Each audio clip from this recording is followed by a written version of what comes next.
Okay, good morning. First of all, I also wish to thank Indra and Manoranjan. They've been working very, very hard to organize this, and I hope they are able to do justice to what they have thought it should be like. So the first talk is on, so it's a quantum materials. I'm from the quantum side. Okay, so what we are going to talk about is how do you do the calculations for materials with quantum mechanics, right?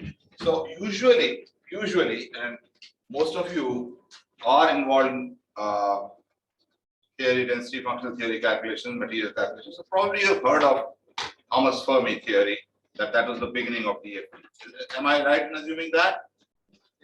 Thomas Fermi theory? Yes? So I'm not going to start from there, but I'm going to start from, and straight away motivate you how you could have an orbital independent potential to do calculations, right? So that I'm not going to take that usual route. So minimum we start with is Hartree.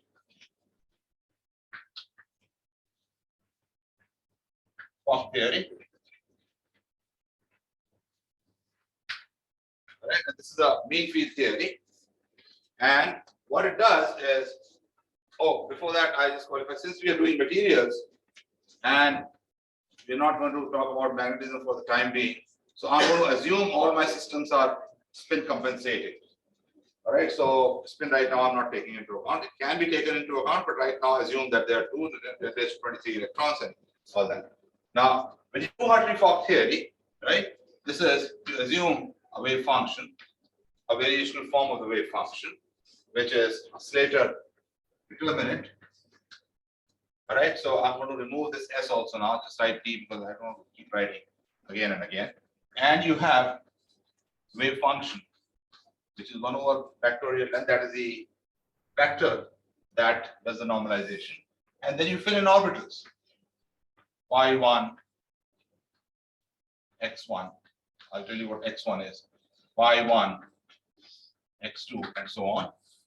All the way up to Yn, X1, Y, and Xn. Where X, now I do keep track of the spin of the electron. So X is the space variable and the spin variable. All right. And then you optimize these orbitals. Right? How do I do optimization? I do that through variation principle.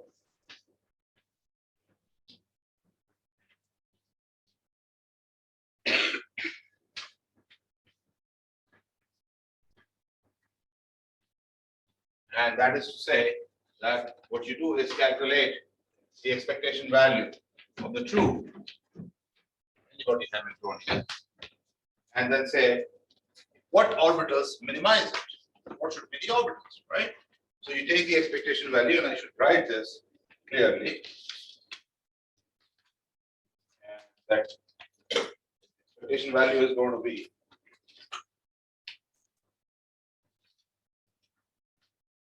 and this you apply something called write it for the reference Frank-Condon rules that give you how to calculate the expectation value of this. It comes out to be summation over occupied orbitals. I may as well sum over spin. So let me write this as MS, just to make sure that this is a Z component of this is the kinetic energy term. This is fine. No issues. Next term is the external potential. I'm assuming a lot of things you know, so please stop me if I'm wrong in my assumptions. Then there is this term, the Hartree term, the Coulomb interaction of the density.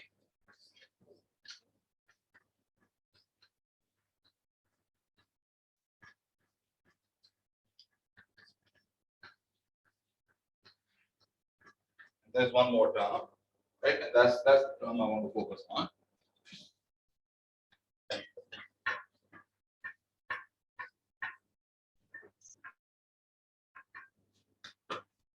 then plus the last term, which is a minus sign, r phi I r prime over r minus r prime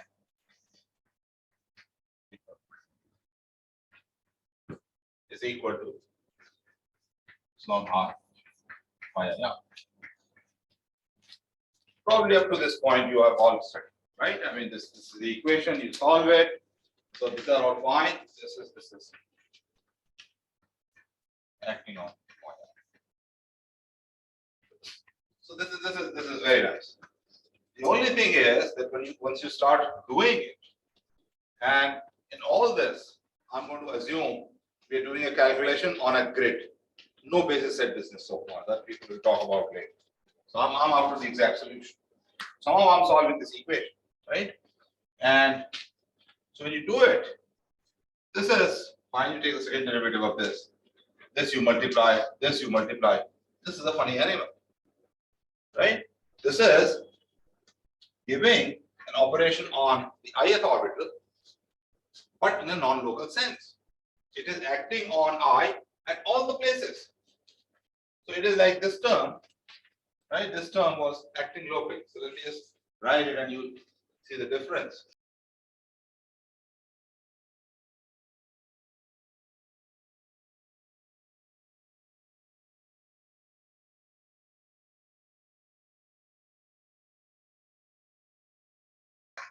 R minus R prime, phi I, R prime, d R prime. So it acts only when R is equal to R prime, right? Same thing with this. This acts all over, right? And that's the difference. And I can write Bx R prime is equal to minus summation j summation ms is acting on the ms orbital phi j star r prime phi j r over r minus r prime. Right? Any questions so far? Okay, so this is how it acts. Now this makes life a little difficult. You can think of it another way. You can think of also this term as I can multiply by phi I r in the denominator and in the numerator. And I can think of this, if I want to think of it as a local potential, as V x I r phi I r, where Vxi is equal to integral yj r prime star yj r yi r prime over I r minus r prime. So either you think of it as a non-local potential or as a potential which is local but then it is orbital dependent. It depends on which I it's acting on. But this is actually not a very good way of looking at it. It makes sense only in this multiplicative sense, because if there's a node in this orbital, right, it blows up. Right? So if there's a node in this orbital,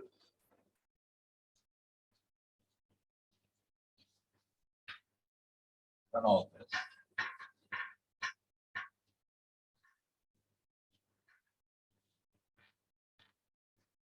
So, for example, if I would plot it, right, Vxi, it do something, and suddenly blows up. Something, blows up meaning really blows up. This is YIR equals 0. It's not a well-behaved potential. When you work in metals, right? The Sommerfeld model or free electron model works pretty decently. But not exact, but very decent. Whereas if you do Hartree-Fock theory, I mean, you make your theory more accurate, right? So metals, there's a problem. What is the problem? CVE misbehaves as T goes to 0. Okay, then metals become ferromagnetic, or RS greater than some 5 or something, or some number, I don't know. Total load and system, they all become parallel squares. Becomes better, right? Then bandwidths are too large. What I mean by that is you take the conduction band, which is like this, and Hartree-Fock theory becomes something like this. Then in semiconductors, the band gaps are very large. Okay, they come out almost double. If you've done those calculations, you'll see that. Okay. So there are problems, and so I just want to point that out. And just from this, you also want to understand. So this part, CV misbehaving is basically because your E or epsilon K. Okay, in a funny way, it has some sort of a singularity with respect to K at Fermi level. Okay, this you can read the details. Then this comes because after a certain energy, right, it's better for all of them to be parallel because it favors parallel systems. Bandwidth is too large because somehow the electron-electron interaction is being calculated in an approximate way. But if you really think about it, free electron model works stealing each other. That stealing is not taking place. In other words, what we call correlation in technical language is not being taken into account. Okay, and then a lot of people say band gaps are too large, and I just want to comment on that. From this, you can understand why band gaps are too large. I just want to comment on that. So,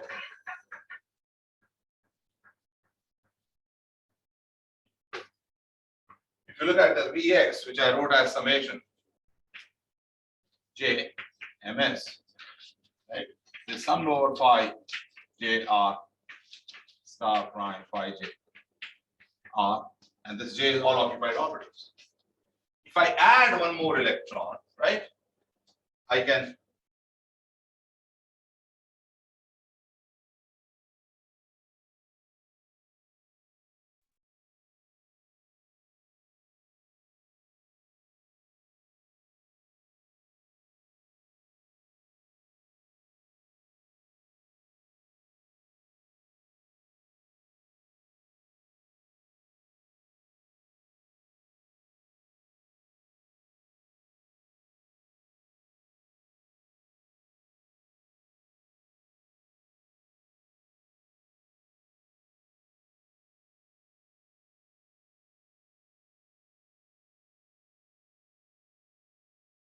this is only occupied. If I add the n plus 1 electron, I add this 1 plus 1 electron and subtract it here also. Here I put a negative sign, add it.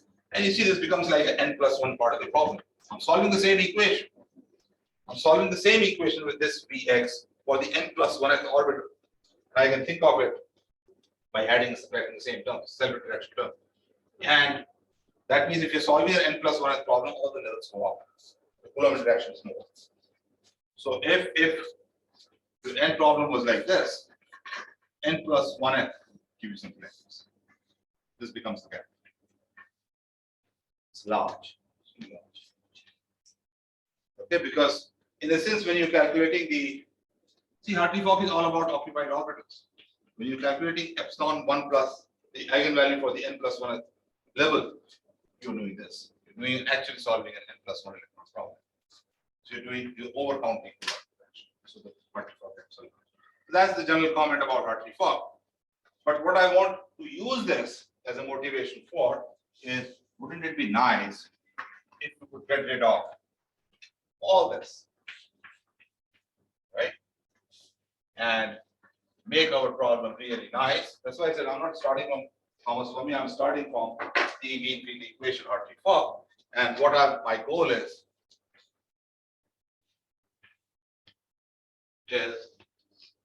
that minus 1/2 z square plus b external plus b Hartree plus some b local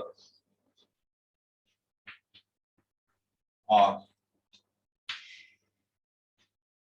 I.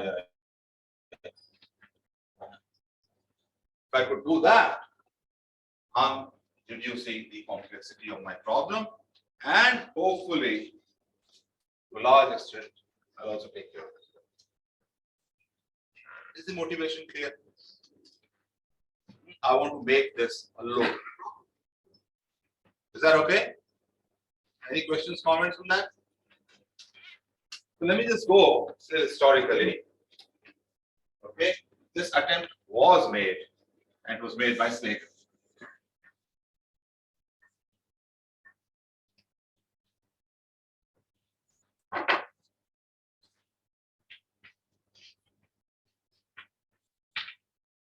And what Slater said is, look at this, Pxi, right? If you look at Pxi, and I'm going to introduce all the concepts that we take over to DFT from here, it is minus summation, right? Phi j, all that. So j, ms, phi j star, r prime, phi j, r, phi I, r prime over phi I, r, mod r minus r prime. Now, this thing is orbital dependent. Let me just write in a slightly different form. Let me write this as minus summation some rho x I r prime over r minus r prime d r prime, where rho x I is summation ij ms star r prime phi j ms r phi I on phi, and this integrates to 1 over r. This is known as the Fermi orbital dependent Fermi hole.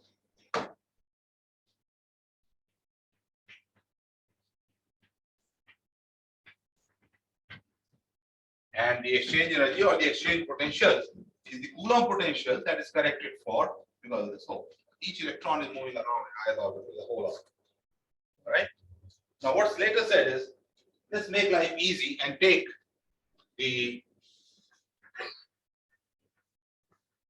weighted average of this hole. So he defines something called the Fermi hole, rho x r prime, which is equal to summation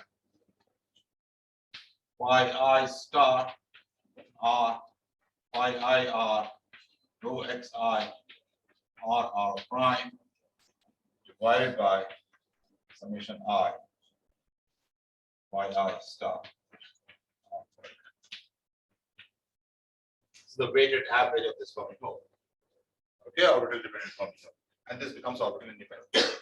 And this has a very nice property that the exchange energy that we wrote earlier can be written as minus integral 1/2 rho r rho x r prime over r minus r.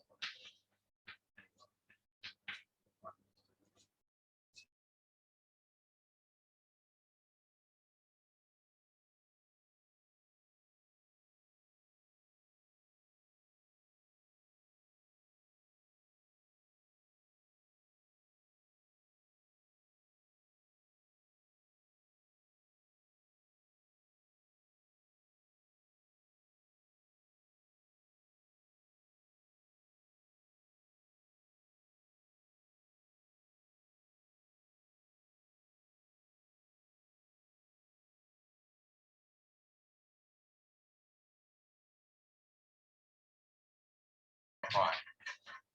Yeah, prime. a local potential.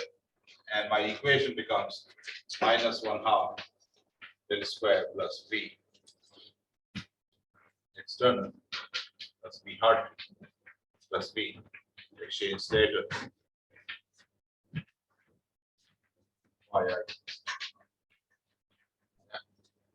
This becomes a very nice potential, local potential.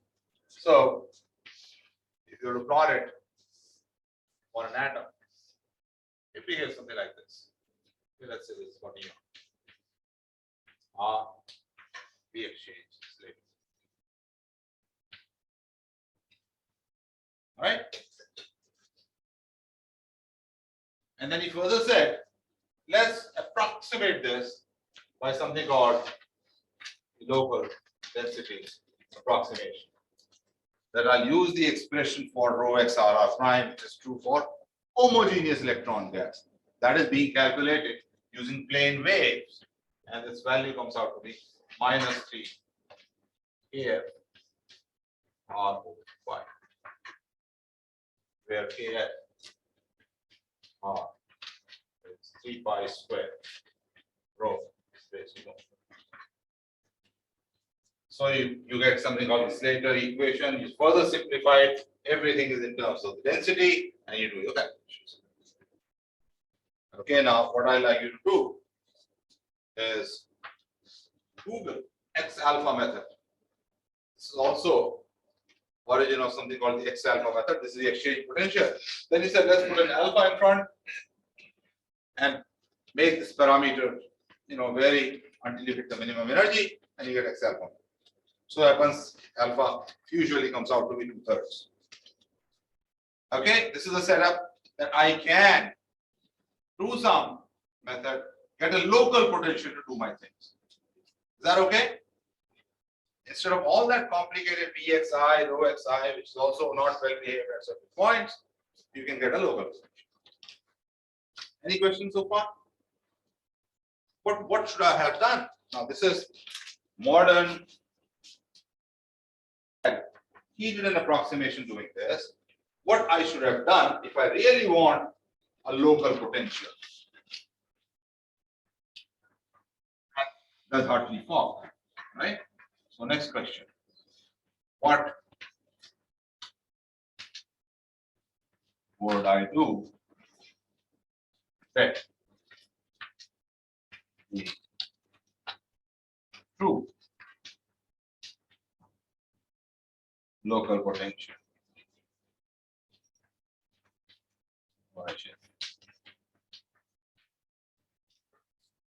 Like a few comments on this. What should I do? This is a very nice physical way of doing it.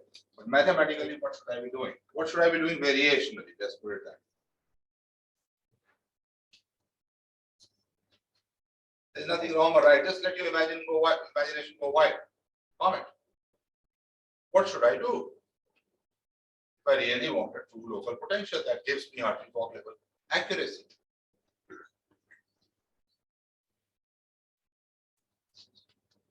I have no water gun, no gun in my hand. You can answer and I'll say at most, or maybe I should do this. Or say something. Let your imagination take over. Do interaction. Do what? Interaction. Coulomb interaction is being calculated through an exact expression. Right? We Hartree, I'm calculating through an exact expression for the potential. I'm looking for a local exchange potential that would give me Hartree-Fock level accuracy. So what I would do is that variation principle, right? So these orbitals yi are coming from an equation like V external, V Hartree, plus some V exchange. Let me say that there is an exchange local potential.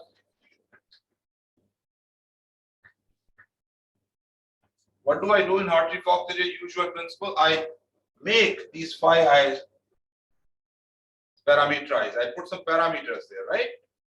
And minimize the energy, isn't it? Let me treat this as a parameter.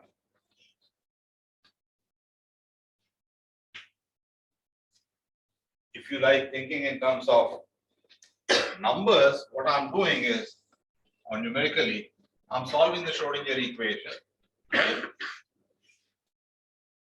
on a grid. And at each point, I'm giving some value to Px. Some value. And vary these values until the energy becomes a minimum. So in a way, I'm doing a, whatever, n parameter calculation. How do I do that? I have the expectation value of VH or Vfog, and I do this.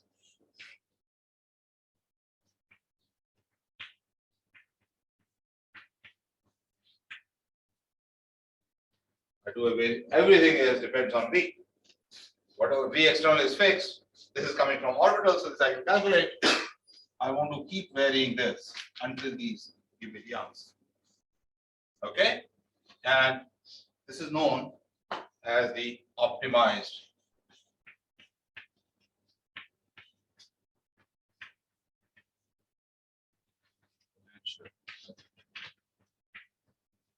or the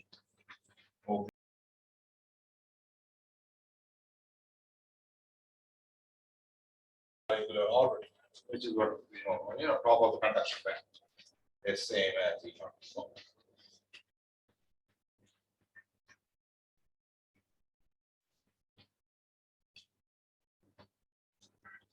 Not only that, the densities are the same. I'm putting this plus sign, equal sign, almost equal ppm levels. So what lesson do we learn from here? The lesson we learned, it is possible to come up with a method in which I'm solving Hartree-Fock problem, but with a local potential. The fact that I can plot this potential, right, is itself quite an achievement. Instead of having for 10 raised to 23 electrons, so having all those potentials, I have one single potential. Okay, and this, if you want to come up with accurate calculations, mathematically demanding, numerically demanding, it gives you very good answers. The moment you take care of this as a local potential, all those problems I told you about, band gaps come out all right. Bandwidths are okay. Okay, so it is possible, and you see this. It is possible to do an interactive electron problem with a local potential if formulated correctly. So let's conclude with this, that what I have shown you at Hartree-Fock level, I can do the same problem with a much less complicated, very simple looking potential, and gives me correct answers. Any questions, any comments so far? So Yes. does the Hamiltonian of the energy conversion is unique solution by parameterization? Yes, whenever you are minimizing, it becomes unit. I'm finding the minimum solution. Okay. Except for a unitary transformation. But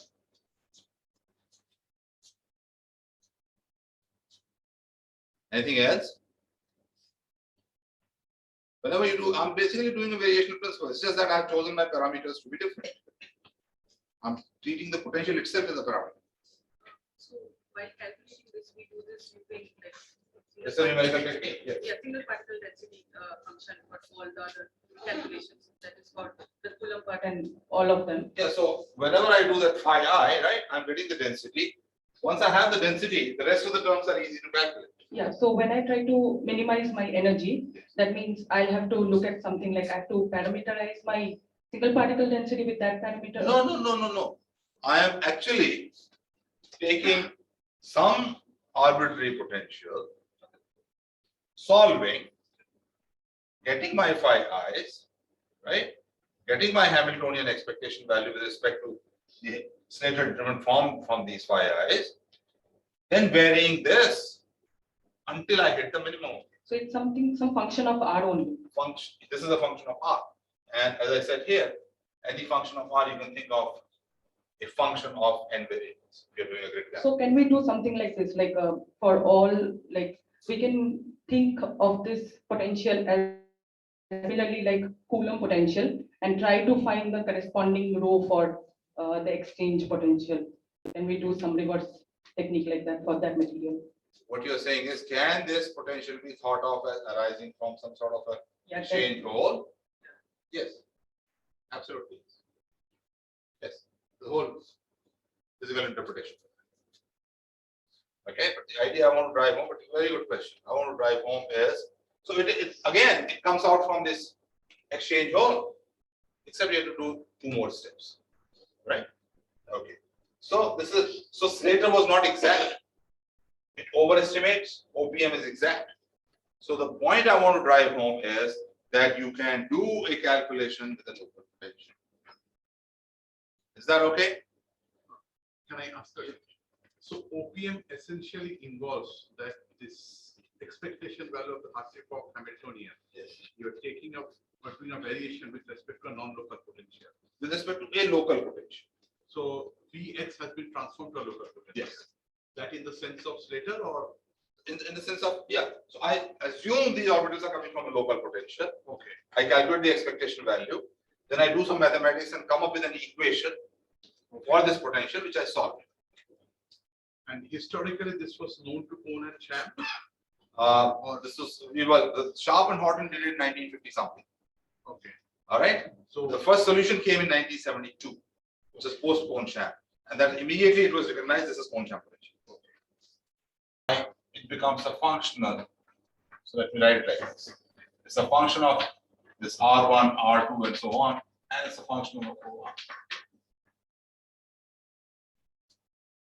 Okay. And therefore, I can write the energy, which is psi, kinetic energy operator. This is an advanced workshop, I just keep writing this. The external plus the electron.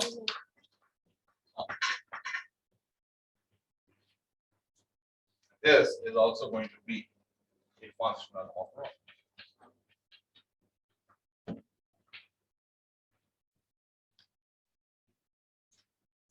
Okay, and then the variational principle.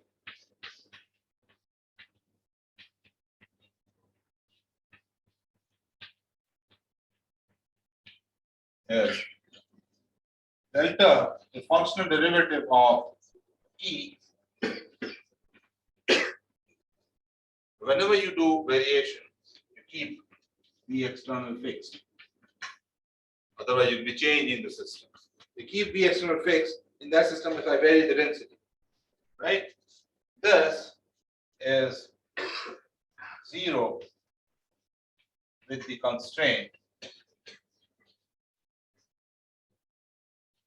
that integral r dr is equal to. And when you put that constraint, I can apply that constraint to the Lagrange multiplier, and therefore this is.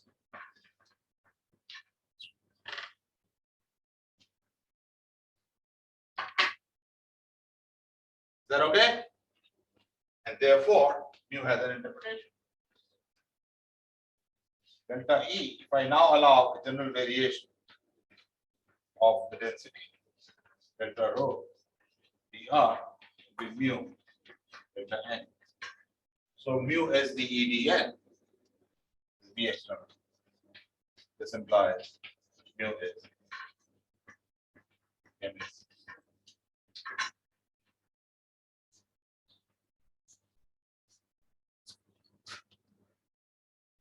That is the essence of Mohn-Burke theorem and the corresponding variational principle in terms of the density.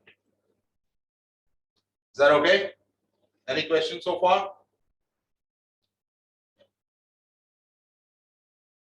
Okay. And chemical potential, since we're doing material,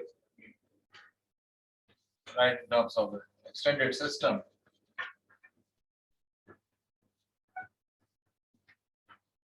So if I were to make band diagram for an extended system. I'm taking something which is filled conduction band and also something where conduction band is half filled, all right?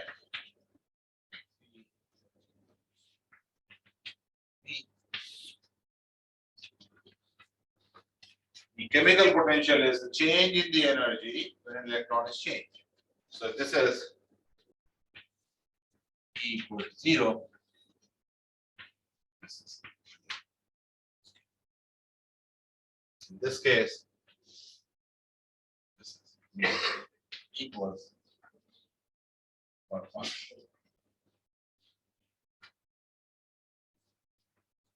Right? Although bands are made in single part of the picture, nonetheless I'm displaying. So in a single part of the picture, this is becomes like removal, otherwise it is equal to the ionization potential. The minus sign. So why are you drawing in reverse order? Like EC, VO and EV are? Valence band, conduction band, because I was being stupid. That's a simple answer. Sorry.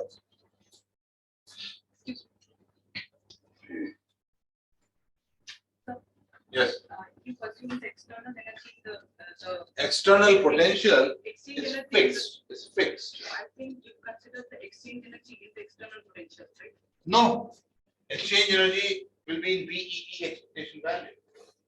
When I take the expectation value of the electron-electron interaction term, exchange, coalition, everything comes there. But you just now said, right, like, we can take like a local potential, like for interacting electrons, Yes. we can convert it to a single external. No. So potential, there's a difference. When I convert that, I'm solving this problem, right? Plus all that exchange. Here I'm calculating the expectation value.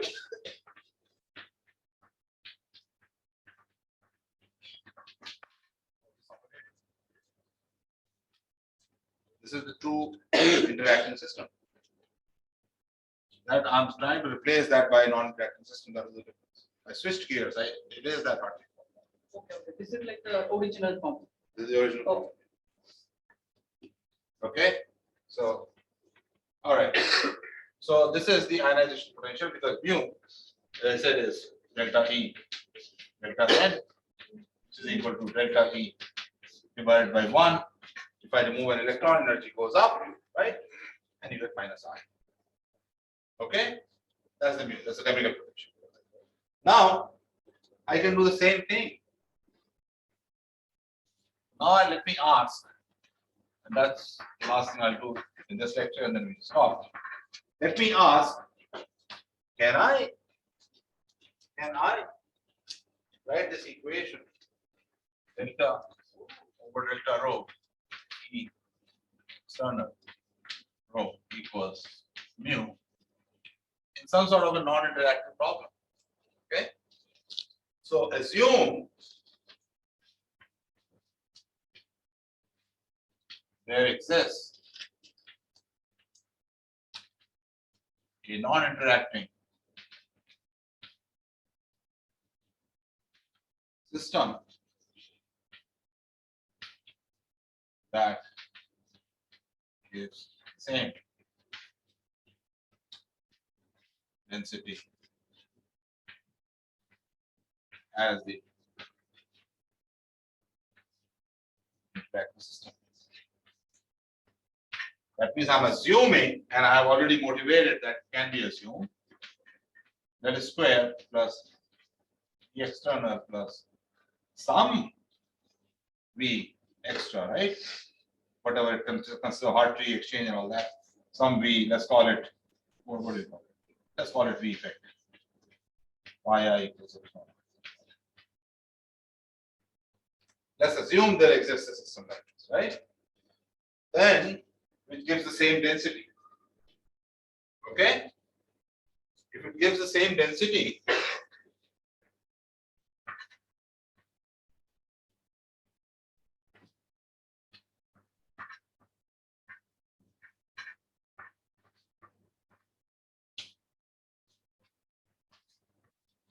as the interacting system. Now let's see. What does this amount to? This amounts to delta by delta rho of expectation value of T. Everything is a function of rho now, right?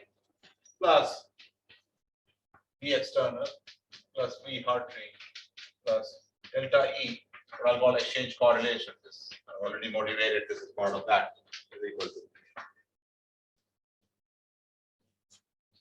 What I'll do in DFT, this T rho is equal to expectation value of the true energy operator with respect to the true wave function, right? I'll rather split it. I'll take out a part which I'll call the non-interacting kinetic energy of the same density,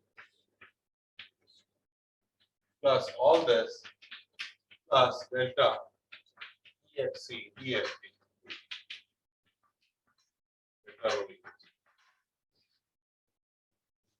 I've done a trick. For a given density, the two kinetic energies are going to be different. Right? So I absorb the rest of the part of this.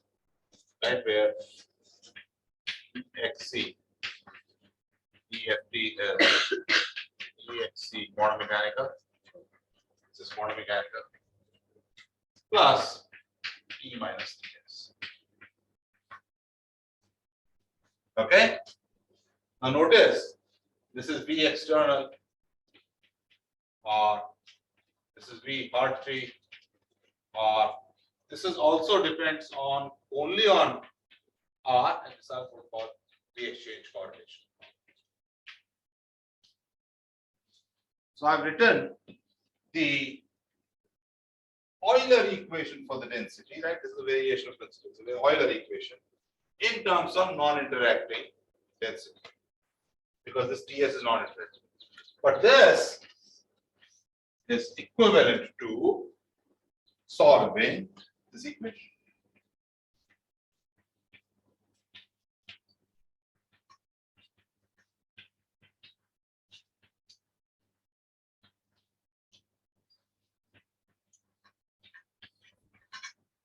Where summation I phi r square r gives you rho r,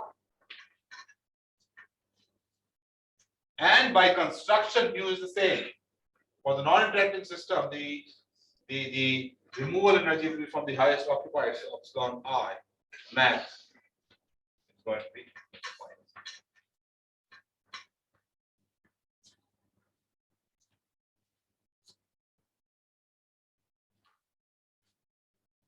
You understand what all I did? I replaced this whole thing. I did a mathematical trick. Replace this T by TS, absorb whatever the difference is exchange correlation, right? And then I found that this by Hohenberg theorem, this is a unique potential, and this is equivalent to solving a non-interacting problem, right? So I found a way of doing a non-interacting problem that gives me the same density.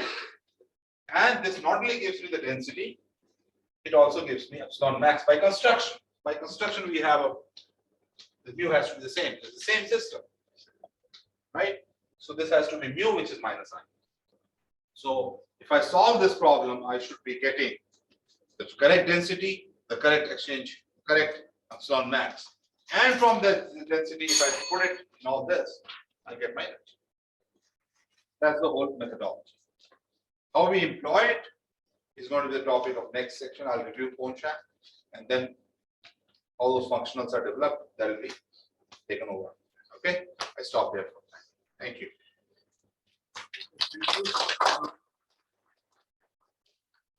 It's time for questions. Otherwise, Manoj will start asking questions. Well, I think we continue on T also. yeah, but yes. Is there any questions right now that others will also benefit? Any comments, questions? The students don't have questions that we ask. Of course. So, did I understand correctly that you motivated Ponchak without invoking Westberg mode first? That's right. From OPM, Yes. OPM, right? Okay.